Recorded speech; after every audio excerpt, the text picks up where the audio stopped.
दोस्तों, बॉलीवुड की कुछ फिल्मों को देखने के बाद अन्यासा अंतरात्मा से ये आवाज निकलती है हमारे बॉलीवुड के बड़े बड़े मेकरों के लिए, बॉलीवुड के बड़े बड़े प्रोडक्शन हाउस सब के लिए कि भैया इनके पास कितना अकूत संपत्ति पड़ा हुआ है, कितना पैसा पड़ा हुआ भाई। इन पैसों को लेकर वो कितने चिंतित रहते हैं कि भैया कैसे हम इस पैसे को ले जाकर बर्बाद करें, जलाकर खाक करें। भाई इनको समझ में ही नहीं आ पाता है। तभी तो भैया वो कुछ ऐसी फिल्में ऑडियंस के सामने बना कर रख देते हैं जिसको देखने के बाद ऑडियंस यही बात कहती है, मज़ा आ गया, मज़ा आ गया। तुम लोग ऐसी ही फिल्में बनाते रहो, तुम्हारा गुणगान हम सब ऐसे ही करते रहेंगे कि बेटा तुमसे ना हो पाएगा। सही बताता हूँ, ये डायलॉग जो है ना वो इस फिल्म के डायरेक्टर, जिसको अभी मैं बहुत ही मुश्किल से देख कर आया हूँ और मैं सोच रहा था कि मैं इसका रिव्यू करूँ कि नहीं करूँ। मेरे भाई शो कैंसिल हो गया था। फिर इस फिल्म को देखने के लिए एक सिनेमा घर से दौड़ कर मैं दूसरे सिनेमा घर में पहुंचा, जहां पर हमें रिव्यू करने का मौका ही नहीं मिल पाता है, क्योंकि भैया वो लोग चिल्लाने लगते हैं कि भैया तुम सच्चाई अगर बता दोगे इस फिल्म का ऑडियंस को तो कोई हमारे सिनेमा घर में इस फिल्म को देखने नहीं आएंगे। और इसी वजह से हम उस सिनेमा घर से पीछा छुड़ाते हैं, वहां पर हम देखने फिल्म अब नहीं जाते हैं। तो भाई अब आप समझ ही होंगे हम किस फिल्म की बात कर रहे हैं। तो भैया हम उसी फिल्म की बात कर रहे हैं जिसको देखने के बाद आप अपना माथा खजुआ रहे होंगे, हगुआ रहे होंगे और सोच रहे होंगे कि साला कौन सा वो मनहूस घड़ी था कि हमारे दिमाग में ये बात आया कि चलो द ग्रेट इंडियन फैमिली को देखने चलते हैं सिनेमा घर में। लिटरली जब इस फिल्म का ट्रेलर आया था ना भाई, उसी दिन इस फिल्म के ट्रेलर को देखते ही मेरे दिमाग में एक सवाल उठा था कि बेटा इन लोगों को बुद्धि कब आएगा बुद्धि इन लोगों को कि भैया किसी फिल्म का अगर कोई बड़ा हुक पॉइंट होता है उसे ट्रेलर में कभी नहीं दिखाना चाहिए। आप लोगों को याद ही होगा कि जब द ग्रेट इंडियन फैमिली का ट्रेलर हम लोगों के सामने आया था तो उसमें यह बात बताई गई थी कि भैया इस फिल्म की कहानी जो है वो एक पंडित परिवार के इर्द गिर्द घूमती नजर आएगी, जिसका जो पेशा है वो पूजा पाठ और भजन करवाना है। कहानी का ट्रेलर आगे बढ़ रहा था और अचानक ही ट्रेलर में ही ये बात, जो कि भैया उस फिल्म का सबसे बड़ा हुक पॉइंट था, वो क्लियर कर दिया गया कि भाई इस फिल्म के जो मुख्य कलाकार हैं, जिनको इस फिल्म में भजन सम्राट के तौर पर दिखाया जा रहा है, वो पंडित नहीं मुस्लिम है।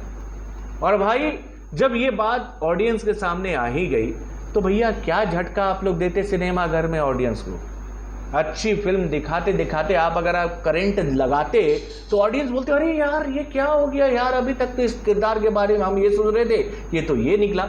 जब आप लोगों ने हुक पॉइंट ही ट्रेलर में खोल दिया तो भाई ऑडियंस तो ये बात जानी गई ना कि भैया इस फिल्म का कॉन्सेप्ट क्या है और हमें इसमें क्या देखने को मिलेगा। तो भैया ऑडियंस अपना पैसा बर्बाद क्यों करने जाएगी। और भाई समझदार ऑडियंस इस फिल्म को सिनेमा घरों में देखने नहीं आई और भैया इस फिल्म को देखने के लिए हम पहुंच गए अपने घर से काफी दूर। भाई बहुत दुख हो रहा है इस फिल्म को देखने के बाद। और इस फिल्म के डायरेक्टर को लेकर हम एक ही बात कहना चाहेंगे कि आप कितनी बार ठगिएगा पूरे हिंदुस्तान को, है कितनी बार महाराज ठगिएगा।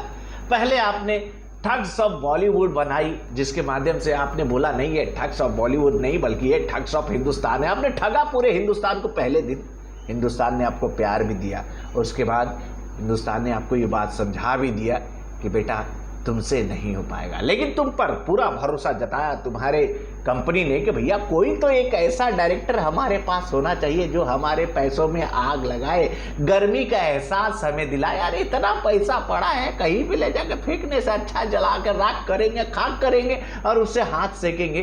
तो भाई आप उन्हीं डायरेक्टरों में से एक है, आपसे नहीं हो पाएगा।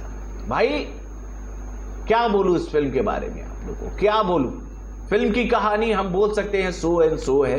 फिल्म को जब आप देखोगे तो आपको ये प्रतीत होगा कि भाई दुनिया चांद पे पहुंच रही है, मंगल पर पहुंच रही है। हमारा देश जो है वो सूरज के सामने जा रहा है। पर भाई बॉलीवुड जो है वो 50 साल पीछे की तरफ जा रहा है। यार ऐसे कॉन्सेप्ट लोगों ने देख देख कर छोड़ दिया है देखना है। तो भैया हम इस फिल्म के लिए आप लोगों से यही बात कहना चाहेंगे कि भैया विकी कौशल की इन दिनों हालत ऐसी हो गई है कि जो आ रहा है ले लो यार, कर लेते हैं, क्या है, अगर चल गई तो अच्छा है, नहीं चला तब भी अच्छा। पैसे तो कुछ मिलेंगे ना बाबू, पैसे कुछ मिलेंगे ना। फिल्म की कहानी के बारे में मैं आप लोगों को क्या बताऊं। फिल्म की कहानी वही है जो मैंने आप लोगों को बताया कि भैया एक बलरामपुर में रहने वाली एक फैमिली है, जो कि भैया एक पंडित फैमिली है, विशुद्ध पंडित फैमिली है, जिनका जो पेशा है वो पूजा पाठ और धर्म के काम करने से जुड़ा हुआ है।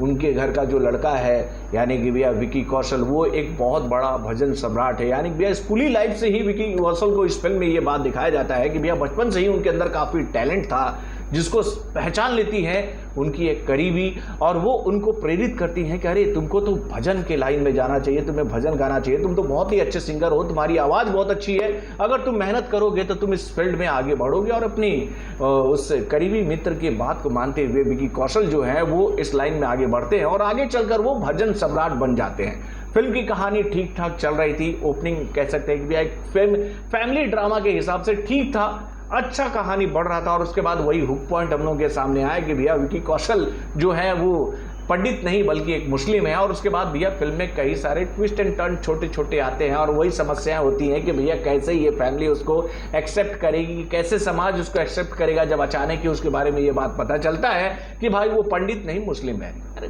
घिसा पीटा स्टोरी। तो भाई इसी तरह से फिल्म की कहानी आगे बढ़ी। लेकिन भैया हम एक बात कह सकते हैं कि इस फिल्म में जो बाकी के कलाकार थे, उनको जो किरदार मिला था, सबने अच्छा काम किया है और उनकी वजह से ही फिल्म थोड़ा सा इंटरेस्टिंग लग रही थी, लेकिन इतनी भी इंटरेस्टिंग नहीं थी कि भैया उसको देखकर हम ये बात आप लोगों से कहें कि भैया ये फिल्म एक मास्टरपीस मूवी है। इस फिल्म को देखने के लिए आपको सिनेमा घरों में जाना चाहिए। इस फिल्म के माध्यम से आपको एक ज़बरदस्त मैसेज मिलेगा, ये मिलेगा, वो मिलेगा, घेवड़ा मिलेगा। एक सिनेमा हॉल छोड़ा, दूसरे जगह पहुंचा और मुझे मालूम था कि ढाक के 3 पात आज होने वाले हैं सिनेमा घरों में। तो भाई अभी जस्ट मैं आया था अपने घर, तो मैंने सोचा कि भैया शुरुआत किससे करें। दिमाग इतना ख़राब हो रखा था कि मैं इस फिल्म का रिव्यू आप लोगों के सामने पहले नहीं देना चाह रहा था। मैं पहले अपने दिमाग को स्थिर रखना चाह रहा था, तो मैंने पहले गदर का रिपोर्ट आप लोगों को बताया। देन उसके बाद अब मैंने सोचा कि चलो इस फिल्म को देखकर मैंने अपने पैसे से तो हाथ वाथ सेक वोक लिया है, तो कुछ लोगों को ये जानकारी दे दें कि भैया अगर आपको भी हाथ वाथ सेकना होगा तो जाना भैया सिनेमा घर में। तो बॉलीवुड से जुड़े और भी कई सारे खबरों को जानने के लिए हमारे चैनल यानी कि वर्म नहीं यार, एक चीज़ और बोलना मैं भूल गया।